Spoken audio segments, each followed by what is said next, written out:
Hello दोस्तों। कई बार हमें ट्रेडिंग करते वक्त अलग अलग टाइम फ्रेम पर चार्ट देखने की ज़रूरत पड़ती है या फिर अलग अलग इंडिकेटर हमें प्लॉट करने की ज़रूरत पड़ती है।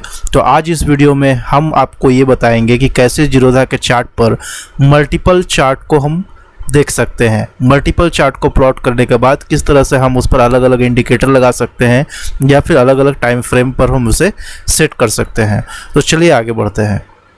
तो दोस्तों सपोज़ यहाँ पर मैंने निफ्टी 50 का चार्ट लिया है। आप इसको मैं फिर से प्लॉट करके दिखाता हूँ।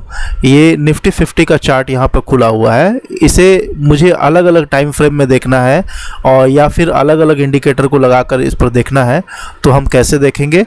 तो यहाँ पर हम स्टडीज़ में आएंगे, ये डिस्प्ले में आएंगे। डिस्प्ले में आने के बाद हम यहाँ अगर हमें दो तरह के टाइम फ्रेम पर देखना है या फिर अलग अलग दो तरह के इंडिकेटर को अलग अलग चार्ट पर प्लॉट करके हमें देखना है, तो हम यहाँ टू चार्ट्स पर क्लिक करेंगे। और अगर हमें चार तरह के चार्ट देखना है, चार तरह के टाइम फ्रेम पर हमें निफ्टी के चार्ट को प्लॉट करना है या फिर चार तरह के चार्ट पर हमें नए नए इंडिकेटर लगा करके देखने हैं, कंपेयर करने हैं, तो हम यहाँ पर फोर चार्ट्स पर क्लिक करेंगे। और अगर हमें दो तरह के चार्ट पर एक्सपेरिमेंट करना है, यानी कि दो तरह के चार्ट पर अलग अलग इंडिकेटर्स लगाने हैं या फिर अलग अलग टाइम फ्रेम पर हमें देखने हैं, तो हम टू चार्ट्स पर क्लिक करेंगे। तो पहले हम टू चार्ट्स पर क्लिक करके देखते हैं। टू चार्ट्स पर क्लिक करने के बाद यहाँ पर मैं निफ्टी 50 टाइप करूँगा और इसे सिंपल क्लिक कर दूंगा। फिर चार्ट 2 में भी हम निफ्टी 50 को क्लिक करेंगे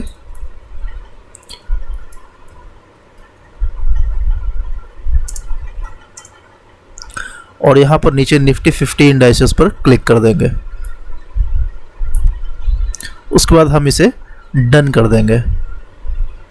हम चाहे तो अलग अलग स्टॉक्स को भी हम इस तरह से वहाँ पर सर्च कर सकते हैं और अलग अलग स्टॉक्स को भी हम एक बार में कंपेयर कर सकते हैं। या ट्रेडिंग के वक्त अगर हमारा ट्रेडिंग पोजीशन अलग अलग स्टॉक में लगा हुआ है तो अलग अलग स्टॉक्स को हम एक ही डिस्प्ले में हम सेट करके देख सकते हैं। तो यहाँ पर आप देख सकते हो कि दोनों का जो टाइम फ्रेम है वो वन डे है।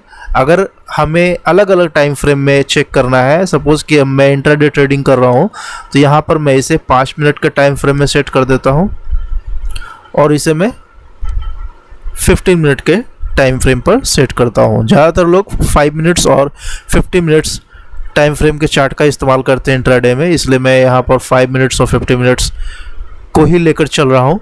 और आप चाहे तो बहुत सारे टाइम फ्रेम यहाँ पर दे रखे हैं। 1 मिनट है, 2 मिनट है, 3 मिनट है, 4 minute, 5 minute, 10 minute, 15 minute, 30 minute, 1 hour, अब तो 2 आवर्स और 3 आवर्स भी आ गए हैं। तो आप 2 आवर्स और 3 आवर्स में भी अपने ट्रेडिंग एक्सपेरिमेंट को बढ़ा सकते हैं। 1 डे की भी चार्ट आप देख सकते हैं, 1 वीक की भी चार्ट दे सकते हैं। अगर आप बहुत लंबे समय के प्लेयर हैं, यानी कि 10 साल 15 साल का आप इन्वेस्टेड रहना चाहते हैं, तो आप 1 मंथ का भी चार्ट देख सकते हैं। तो यहाँ पर आपको मैंने दिखाया कि कैसे मैंने यहाँ पर 5 मिनट का चार्ट सेट किया और यहाँ पर मैंने 50 मिनट का टाइम फ्रेम सेट किया। उसी तरह हम चाहे तो दोनों ही चार्ट पर अलग अलग इंडिकेटर का इस्तेमाल कर सकते हैं। जैसे अभी मैं यहाँ पर टाइम फ्रेम दोनों का सेम कर देता हूँ। ये 15 मिनट है, यहाँ पर 5 मिनट है, तो यहाँ पर भी मैं इसे 15 मिनट कर देता हूँ ताकि समझने में थोड़ी आसानी होगी और मुझे भी समझाने में आसानी होगी आपको। तो यहाँ पे स्टडीज़ पर मैंने जाकर चलो यहाँ पर मैं मैकडी सिलेक्ट कर देता हूँ। काफ़ी पॉपुलर इंडिकेटर है, इसलिए मैं यहाँ पर मैकडी ले रहा हूँ और यहाँ पर मैंने डन कर दिया। तो एक चार्ट पर मैंने मैकडी का इंडिकेटर लगा लिया और दूसरे चार्ट पर मैं चलो एक और पॉपुलर इंडिकेटर है RSI को मैं सेट करता हूँ यहाँ पे। तो यहाँ पर मैंने RSI को प्लॉट कर दिया। तो आप देख सकते हैं कि एक ही यहाँ पर मैंने निफ्टी 50 को सिलेक्ट किया है। निफ्टी 50 पर ही मैंने अलग अलग टाइम फ्रेम को सिलेक्ट करके आपको दिखाया, अलग अलग इंडिकेटर को मैंने आपको सिलेक्ट करके दिखाया। यानी कि अगर आप ट्रेडिंग कर रहे हो और आपको ज़रूरत है कि सपोज आप HDFC बैंक में ट्रेडिंग कर रहे हो या फिर निफ्टी 50 में ही ट्रेडिंग कर रहे हो, तो आपको ज़रूरत है अलग अलग चार्ट पर अलग अलग इंडिकेटर को सेट करके देखने की, या फिर अलग अलग टाइम फ्रेम में अलग अलग उस सेम प्रॉपर्टी के चार्ट को देखने की। तो आप इस तरह से देख सकते हो। अब यहाँ पर मैंने आपको 2 चार्ट प्लॉट करके दिखाया। अब सेम चीज़ मैं चार्ट मतलब 4 चार्ट में प्लॉट करके आपको मैं दिखाता हूँ। तो यहाँ पे मैं इसे कट कर देता हूँ, क्लोज कर दिया मैंने इस विंडो को, और यहाँ पर फिर से जो हमने निफ्टी 50 का सिलेक्ट करके रखा था उसे मैं 4 चार्ट में 4 चार्ट में स्प्लिट करके दिखाता हूँ।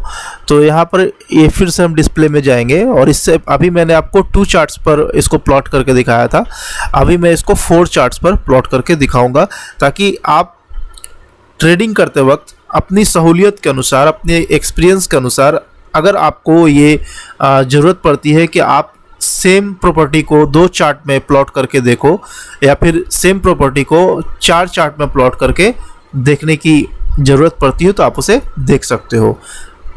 अक्सर ऐसा होता है कि जब हम ट्रेडिंग करते हैं तो अलग अलग इंडिकेटर का इस्तेमाल करते हैं, तो उस वक्त होता क्या है कि अगर हम एक ही चार्ट पर एक साथ 4-5 इंडिकेटर अगर इस्तेमाल कर देते हैं तो बहुत सारे कन्फ्यूज़न क्रिएट वहाँ हो जाता है, और फिर हमारा ट्रेडिंग गलत भी हो सकता है और हमें नुकसान सहना पड़ सकता है। तो इससे बचने के लिए हम अलग अलग चार्ट का अलग अलग विंडो में चार्ट को प्लॉट करते हैं, और उस पर फिर अलग अलग इंडिकेटर को प्लॉट करते हैं, या फिर अलग अलग टाइम फ्रेम में उसको देखने की कोशिश करते हैं, ताकि हमारा ट्रेडिंग गलत ना हो और एक अच्छा प्रॉफिट लेकर के हम अपने ट्रेडिंग को बंद कर दें। तो यहाँ पर मैं आपको 4 विंडो में एक ही प्रॉपर्टी की चार्ट को प्लॉट करके दिखाने वाला हूँ, ताकि आप भी सीखें और अच्छा प्रॉफिट बना सके, नुकसान से आप बच सके।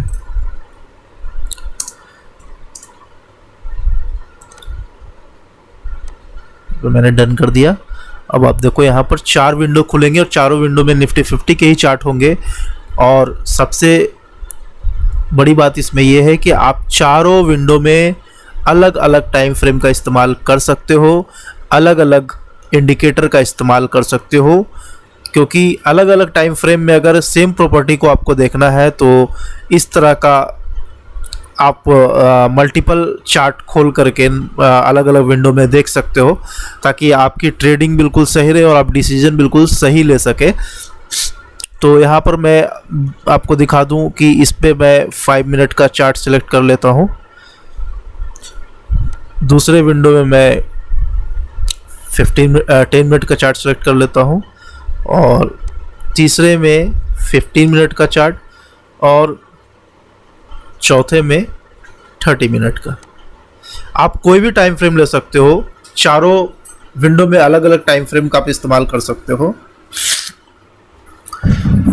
उसी तरह इसमें आप अलग अलग इंडिकेटर का भी इस्तेमाल कर सकते हो, क्योंकि एक ही चार्ट पर अगर आप 4-5 इंडिकेटर को प्लॉट करते हो तो आपका कन्फ्यूजन आप कंफ्यूज हो सकते हैं, आपका ट्रेडिंग गलत हो सकता है।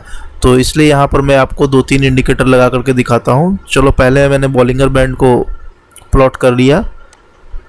ये सारे इंडिकेटर पॉपुलर इंडिकेटर है जो ज़्यादातर यूज़ होते हैं, और यहाँ पर मैं RSI का इस्तेमाल कर लेता हूँ।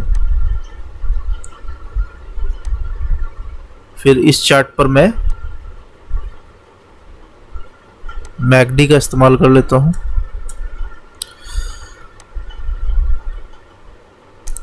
और इस लास्ट वाले चार्ट पर चलो मैं मूविंग एवरेज का इस्तेमाल कर लेता हूँ, ताकि आपको दिक्कत ना हो कुछ समझने में। सिंपल मूविंग एवरेज को मैंने यहाँ पर प्लॉट किया है। तो आप देख सकते हो कि एक ही प्रॉपर्टी यानी कि निफ्टी 50 को मैंने सिलेक्ट किया है, और निफ्टी 50 को मैंने 4 तरह के चार्ट पर प्लॉट किया है, यानी कि इसको मैंने 4 विंडो में स्प्लिट कर दिया। और इसमें आप देख सकते हो कि पहले वाले विंडो में मैंने 5 मिनट का टाइम फ्रेम रखा है, और इसमें बॉलिंगर बैंड इंडिकेटर का इस्तेमाल किया है। दूसरे में मैंने 10 मिनट का टाइम फ्रेम रखा है और इसमें मैंने RSI का इस्तेमाल किया है। तीसरे में मैंने 50 मिनट का टाइम फ्रेम रखा है और इसमें मैंने MACD का इस्तेमाल किया है। उसी तरह चौथे में 30 मिनट का टाइम फ्रेम मैंने लिया है और इसमें मैंने मूविंग एवरेज का इस्तेमाल किया है। तो इस तरह से आप अपने ट्रेडिंग व्यू को एक अच्छा व्यू दे सकते हैं, अपने ट्रेडिंग को एक अच्छा व्यू दे सकते हैं। आप कन्फ्यूजन से बच सकते हैं ट्रेडिंग के दरमियान, क्योंकि ट्रेडिंग के लिए आपको एक लिमिटेड टाइम मिलता है और उसी लिमिटेड टाइम में आपको बहुत कुछ सोचना होता है, समझना होता है, ट्रेड लेना होता है, ट्रेड से एग्जिट करना होता है। तो एक ही विंडो में अगर आप अलग अलग टाइम फ्रेम में उसे बार बार रिफ्रेश करके देखेंगे तो काफ़ी सारी कन्फ्यूज़न क्रिएट हो जाती है। और आप एक ही विंडो में अगर 4-5 तरह का इंडिकेटर का इस्तेमाल करते हो तो वहाँ पर भी आपको कन्फ्यूज़न क्रिएट हो जाता है। तो इससे बचने के लिए आप इस तरह का मल्टीपल चार्ट का इस्तेमाल कर सकते हैं, ताकि आप मल्टीपल टाइम फ्रेम में अपने ट्रेडिंग को समझ पाए और अच्छी तरह से ट्रेड कर पाए और बहुत सारे इंडिकेटर का आप इस्तेमाल करके अपने ट्रेडिंग को और अच्छा बना सकते हैं और प्रॉफिट बना सकते हैं। तो दोस्तों, यहाँ पर इस वीडियो में मैंने आपको जो बताने की कोशिश की थी कि कैसे आप सेम प्रॉपर्टी को मल्टीपल चार्ट में इस्तेमाल कर सकते हैं, सेम प्रॉपर्टी के टाइम फ्रेम को मल्टीपल चार्ट पर इस्तेमाल कर सकते हैं, अलग अलग टाइम फ्रेम में देख सकते हैं, कैसे आप सेम प्रॉपर्टी के चार्ट पर अलग अलग तरह के इंडिकेटर का इस्तेमाल कर सकते हैं, अलग अलग चार्ट पर प्लॉट करके। तो दोस्तों, आशा करता हूं कि आपको ये मेरा वीडियो पसंद आया होगा और जब मैं अगली वीडियो लेकर आऊँगा तो मल्टीपल चार्ट पे ही अलग अलग प्रॉपर्टीज़ को प्लॉट करके दिखाने की कोशिश करूँगा और आपको समझाने की कोशिश करूँगा। तब तक के लिए धन्यवाद।